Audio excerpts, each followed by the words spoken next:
दरअसल बिहार के मुख्यमंत्री नीतीश कुमार दिल्ली पहुंच चुके हैं। दिल्ली में आज राजनीतिक गहमागहमी काफ़ी तेज रहने की संभावना है। विपक्षी एकता की कवायद को मजबूत करने के लिए नीतीश कुमार दिल्ली पहुंच चुके हैं। कल शाम उनकी मुलाकात लालू प्रसाद यादव के आवास पर हुई, माफ़ कीजिएगा, लालू प्रसाद मीसा भारती के आवास पर हुई, जहां पर लालू प्रसाद यादव भी आजकल रह रहे हैं। तो नीतीश कुमार की उनसे गर्मजोशी से मुलाकात हुई। जब मीडिया ने उनसे कुछ सवाल दागे तो उन्होंने अभी उसका जवाब देना मुनासिब नहीं समझा। मल्लिकार्जुन खड़गे ने आज उन्हें न्योता दिया है घर पर बातचीत करने के लिए। जाहिर सी बात है अगले साल होने वाले लोकसभा चुनाव को लेकर रणनीति बनाई जाएगी।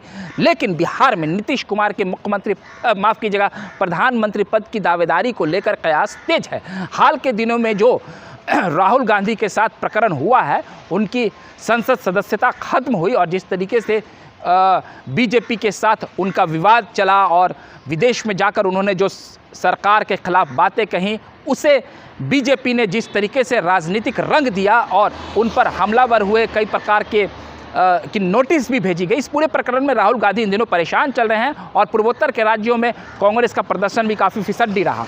और संसद सदस्यता जब राहुल गांधी की गई तो नीतीश कुमार को एक बार फिर मौका मिल गया और कई क्षेत्रीय पार्टियां भी इस बात को कह चुकी है, चाहे ममता बनर्जी हो, के चंद्रशेखर राव हो, दिल्ली के अरविंद केजरीवाल भी कांग्रेस से खफा रहते हैं, शरद पवार भी आजकल जिस तरीके की बयानबाजी कर रहे हैं उसमें वो कहीं ना कहीं नरेंद्र मोदी का समर्थन करते दिख रहे हैं। गौतम अडानी के मसले पर जब जेपीसी की मांग को लेकर शरद पवार से पूछा गया तो एनसीपी प्रमुख शरद पवार ने कहा कि जेपीसी का मुद्दा कोई मुद्दा नहीं है।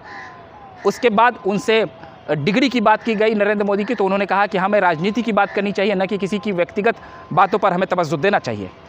जाहिर सी बात है उन्होंने भी अपनी नाराज़गी दिखाई है। उद्धव ठाकरे भी कांग्रेस से नाराज़ चल रहे हैं क्योंकि जिस तरीके से राहुल गांधी ने एक बयान दिया था सावरकर को लेकर, उसको लेकर भी मराठा स्वाभिमान की अलख जगी और काफ़ी विवाद हुआ। तो ऐसे में नीतीश कुमार को ऐसा लग रहा है कि कहीं ना कहीं विपक्षी एकता के सहारे उन्हें प्रधानमंत्री पद के तौर पर प्रोजेक्ट किया जाए, क्योंकि देश में नीतीश कुमार इकलौते ऐसे नेता हैं कि नरेंद्र मोदी के सामने अगर कोई उन्हें चुनौती दे सकता है तो नीतीश कुमार ही हैं। कई मौक़ों पर उन्होंने उन्हें चुनौती दिया है और उन्हीं के मसले पर उन्होंने एनडीए से अपना गठबंधन भी तोड़ा था। तो मल्लिकार्जुन खड़गे से जाहिर सी बात है विपक्षी एकता को लेकर बातें होंगी और नीतीश कुमार को एक अहम जिम्मेदारी भी दी जा सकती है कि आप और क्षेत्रीय पार्टियों को संगठित करें। जाहिर सी बात है बिहार में राजद एक बड़ी पार्टी है, वो भी उनके साथ है। अखिलेश प्रसाद यादव की भी तालमेल उनसे बन सकती है क्योंकि कहीं ना कहीं लालू प्रसाद यादव की जो परिवार है वो अखिलेश प्रसाद यादव के परिवार से उनका व्यक्तिगत रिश्ता भी है। और भी कई क्षेत्रीय पार्टियों के ऊपर अगर जदयू का प्रभाव दिखे और देश भर में अगर उन्हें नरेंद्र मोदी के खिलाफ उतारा जाए तो कहीं ना कहीं इससे महागठबंधन को शायद लाभ पहुंच सकता है।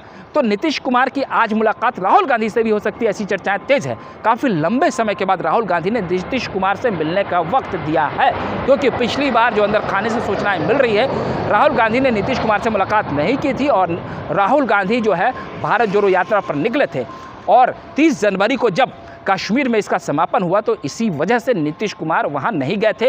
और इस मसले पर जब उनसे कई बार सवाल भी पूछे गए थे तो नीतीश कुमार ने इस पर कोई सटीक जवाब कभी नहीं दिया था, क्योंकि कहीं ना कहीं वो खुद को प्रधानमंत्री के तौर पर प्रोजेक्ट करना चाहते हैं। हालांकि कई मौक़ों पर नीतीश कुमार ये कहते हैं कि मैं प्रधानमंत्री का उम्मीदवार नहीं हूँ।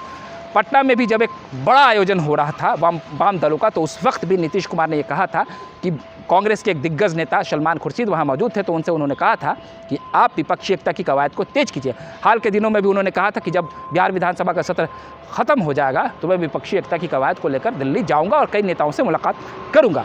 तो जाहिर सी बात है कि कई बार नीतीश कुमार ये कहते हैं कि मैं प्रधानमंत्री का दावेदार तो नहीं हूँ, लेकिन राजनीति में महत्वाकांक्षाएं हिलोरे मारती है और आप सभी समझ सकते हैं इसी वजह से उन्होंने महागठबंधन से अपना नाता जोड़ा है। बहरहाल इस पूरे मसले पर क्या बातें निकल कर आती है और नीतीश कुमार की मल्लिकार्जुन खड़गे से क्या बात होती है और राहुल गांधी से उनकी मुलाकात होती है या नहीं, मैं इस पूरे मसले पर आपको जानकारी दूंगा अगले वीडियो में। आप हमारे साथ बने रहिए। अगली बार फिर मैं नए वीडियो के साथ आपके सामने हाजिर रहूँगा। तब तक के लिए आप हमें इजाज़त दीजिए। बहुत बहुत धन्यवाद।